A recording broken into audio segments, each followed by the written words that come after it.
A new Space Marine Codex is about to drop, and it brings some big changes for power-armoured superhumans in the 41st millennium. Here's what every aspiring chapter master needs to know. This is the Codex. Like the new Orc Codex before it, it is packed with lore, rules, art, and photos. 230 pages long.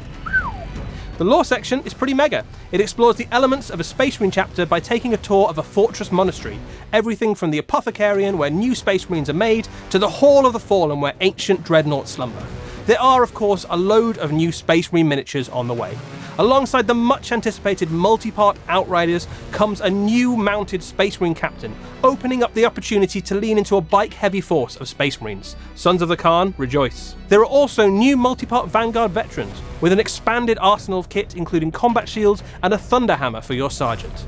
The mainstay unit, the redoubtable Space Marine Intercessor, also gets an update. An incredibly flexible multi-part kit with loads of options for posing, helmets, add-ons, sergeant weapons, and the triumphant return of the back banner. On top of that, many of the miniatures first released in the Armageddon box set will also get their individual releases. There will be some miniatures leaving the range. Yes, we say goodbye to some venerable Space Marine kits, making way for the new miniatures. If you already have a Space Marine army though, don't resign that tactical squad to the shelf just yet. We will be releasing an official Counts As document for loads of Space Marine units, so they can continue to serve in your army. For example, that tactical squad that you bought back in 2001 can continue to serve the Emperor using the rule for Space Marine Intercessors. Speaking of rules, Space Marines are getting some serious glow-ups. Your basic Space Marine and his Astartes issue bolter move to Strength 5, and those warriors in Tacticals Plate move to Toughness 5 as well.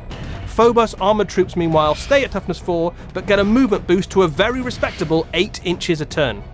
There are other changes across the Codex too, as unit stats and weapon profile change in kind.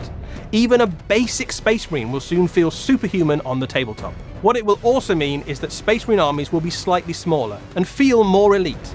Each warrior is better, faster, stronger, but the overall army may well have less units on the board, so you'll need to make every model count. And if you're playing against Space Marines, your enemies will be appropriately formidable, but there will be a few less of them. But what about me and my extra evil or Codex Divergent Space Marines? Don't worry, heretical and assorted silver, grey, black, red or dark green Space Marines.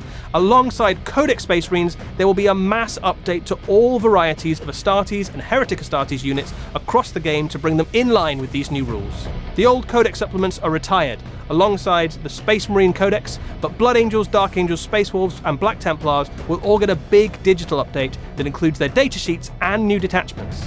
Heretic Astartes and Grey Knights, on the other hand, will see stat changes across a range of units, so you too can enjoy Strength 5 Stormbolters and Toughness 6 Terminators. These rules will be updated automatically in your Warhammer 40,000 app, alongside the Codex release in October. So in summary, a new Space Marine Codex is coming. Loads of new models. You can carry on using your old models if you like, and you get a bunch of stat line and weapon profile increases across all your Space Marine armies. Enjoy.